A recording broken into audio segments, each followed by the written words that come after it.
안녕하세요. 인생의 어느 계절에 있든 당신의 하루가 어떠하든 다 괜찮습니다. 법과 지혜와 함께 잠시 마음의 쉼을 누려보세요.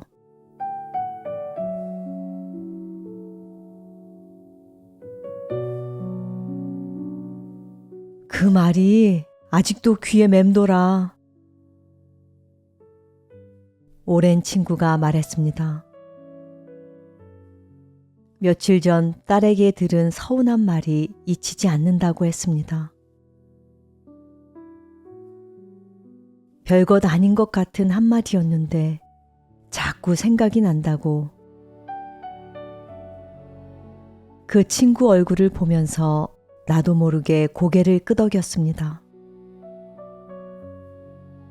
가장 가까운 사람에게 듣는 말이 왜 더 오래 남는 걸까요? 그런데 이상한 건 예전보다 그 시간이 짧아졌다는 겁니다.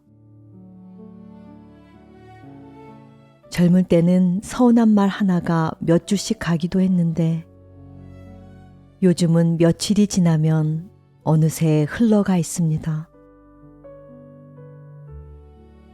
나이가 드는 게 나쁜 것만은 아닌가 봅니다. 오늘은 서운한 말 앞에서 달라진 세 분의 이야기를 들려드립니다.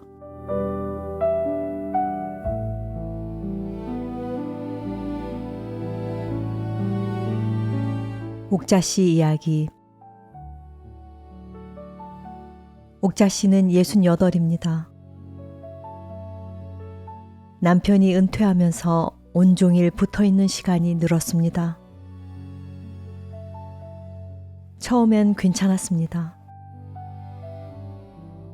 그런데 사소한 것들로 말다툼이 잦아졌습니다. 밥 먹을 때, 청소할 때, 텔레비전 채널을 고를 때도. 그러던 어느 날 남편이 툭 던졌습니다. 당신이 평생 집에서 편하게 살면서 해준 게 뭐가 있어? 옥자 씨는 그 자리에서 아무 말도 못했습니다.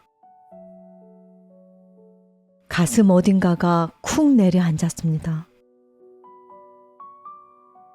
평생 밥을 짓고 아이들을 키우고 남편 뒷바라지를 했는데 그게 다 아무것도 아니라는 말이었습니다.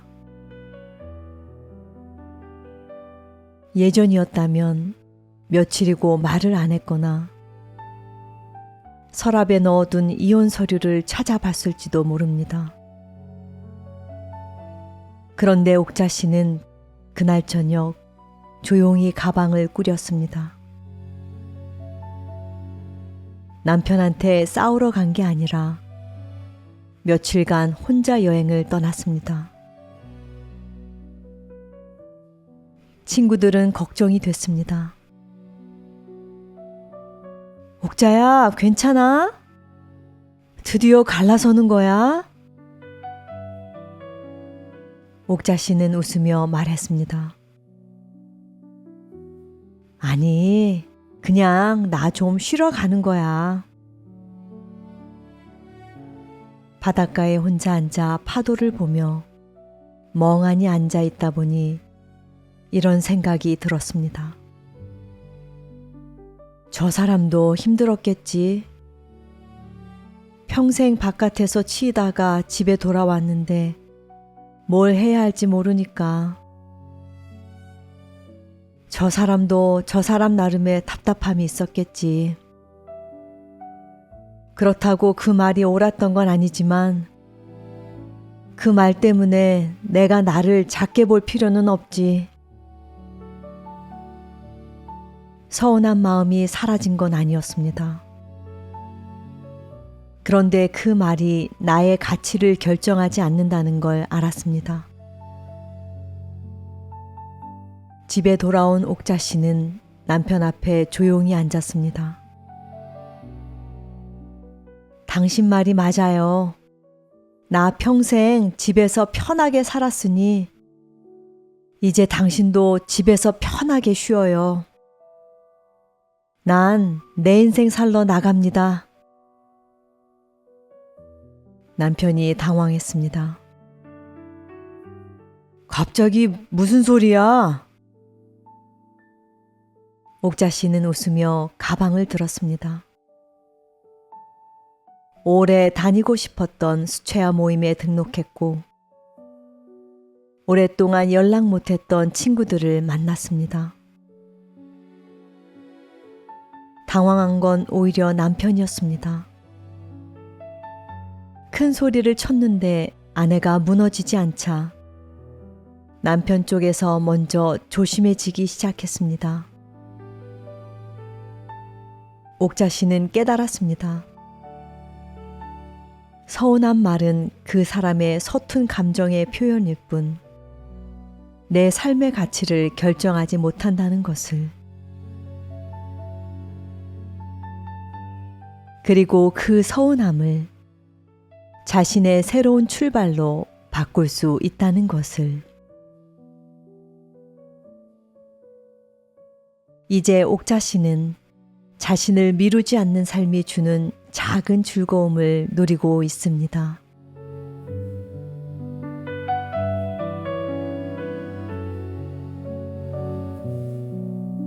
하정 씨 이야기.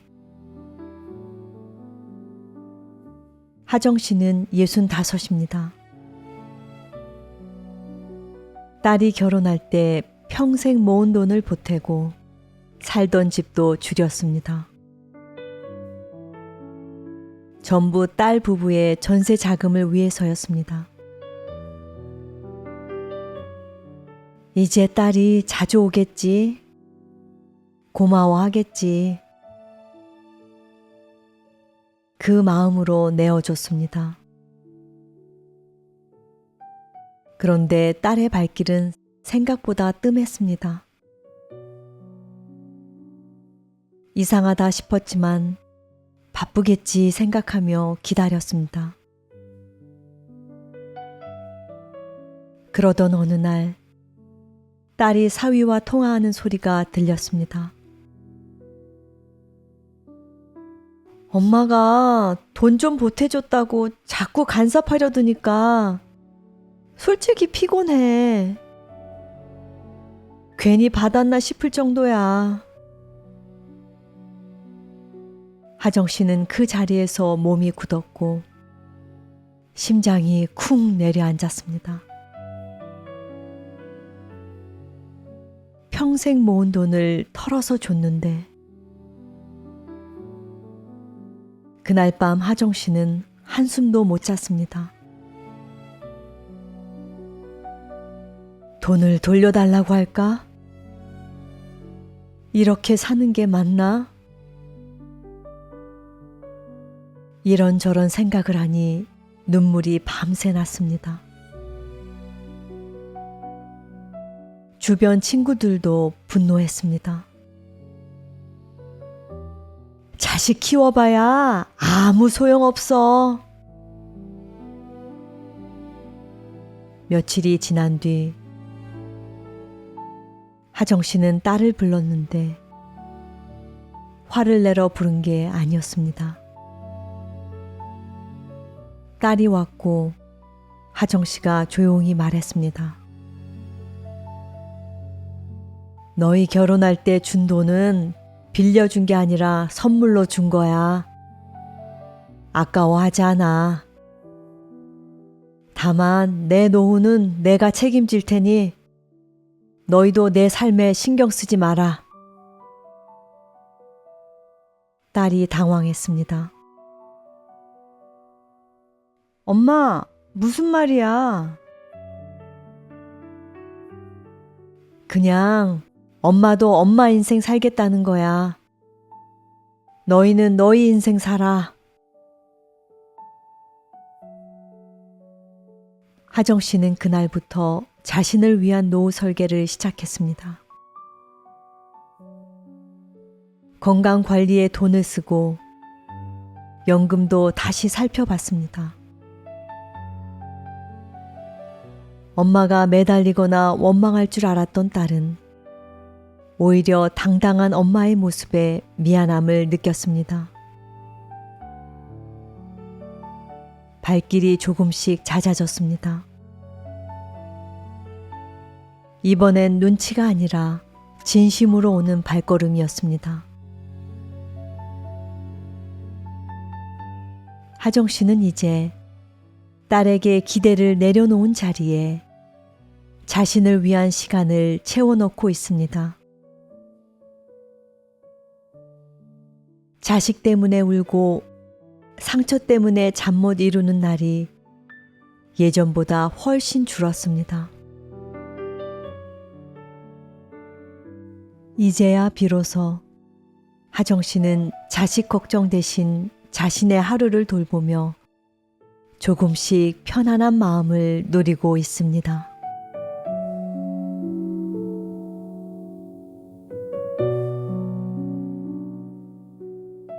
기범 씨 이야기. 기범 씨는 70입니다.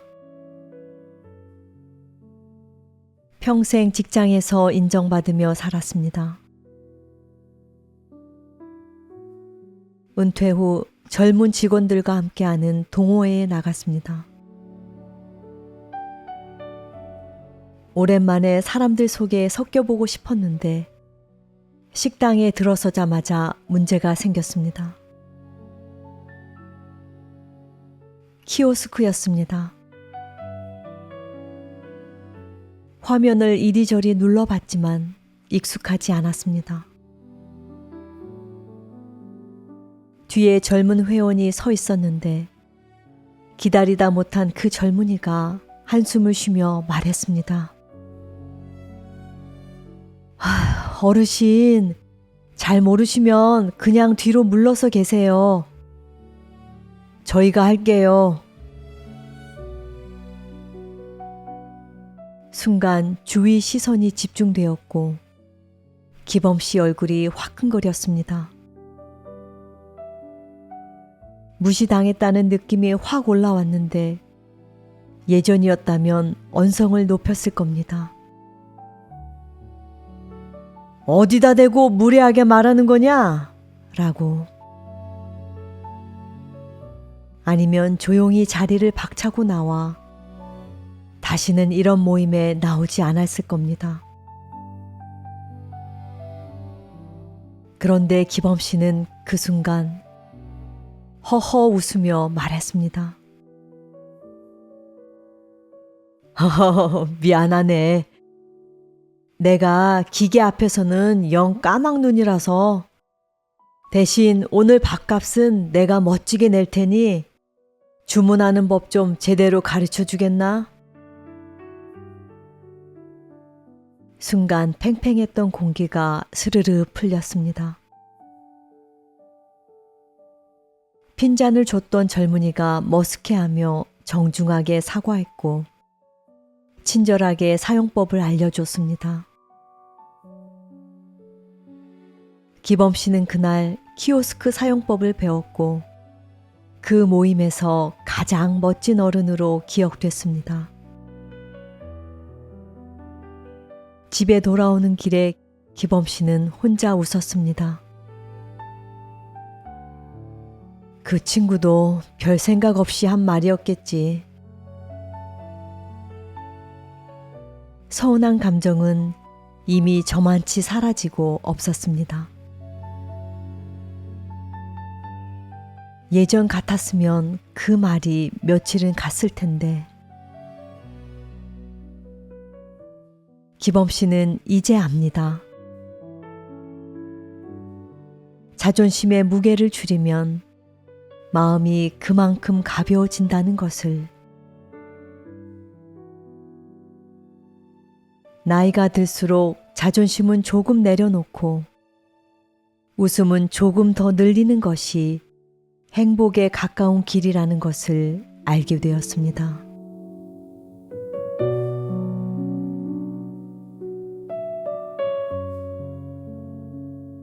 들으셨나요? 오늘 우리는 남편의 서운한 말을 자신의 새 출발로 바꾼 어머니를 만났고 딸의 속마음을 엿듣고도 원망 대신 담담함을 선택한 어머니를 보았습니다. 그리고 젊은이의 무례한 말 앞에서 유쾌하게 웃어넘긴 아버지의 이야기도 있었습니다.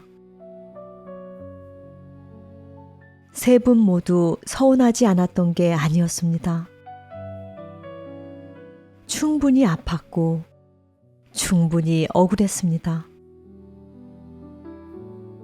그런데 그 감정이 예전처럼 오래가지 않았습니다. 나이가 드는 것이 나쁜 것만은 아닌가 봅니다. 상대방의 말 한마디가 내 가치를 결정하지 못한다는 것을 경험으로 알게 됩니다. 서운한 말은 대부분 그 사람의 서툰 감정의 표현이거나 나와 상관없는 그 사람의 힘듦이라는 것도 알게 됩니다. 그리고 그 감정에 오래 매달리기보다 내 삶의 행복으로 시선을 돌리는 유연함이 생깁니다. 혹시 지금 누군가의 말이 마음에 걸리시나요? 가장 가까운 사람에게 들은 말이 자꾸 떠오르시나요?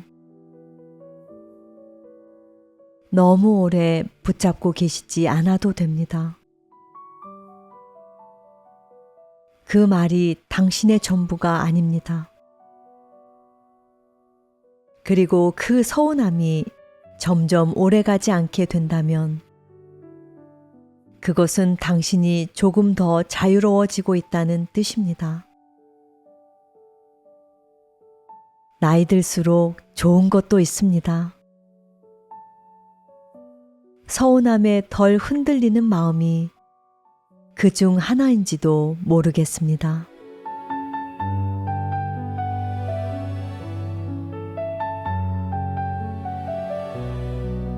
오늘 이 이야기가 마음에 닿으셨다면 비슷하게 서운한 말이 마음에 걸리시는 주변의 벗들에게도 이 영상을 공유해 주세요.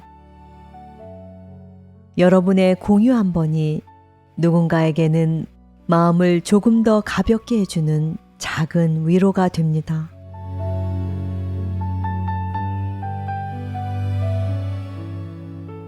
지금의 당신 모습 그대로도 이미 충분합니다. 늘 곁에 있는 벗처럼 벗과 지혜가 함께하겠습니다.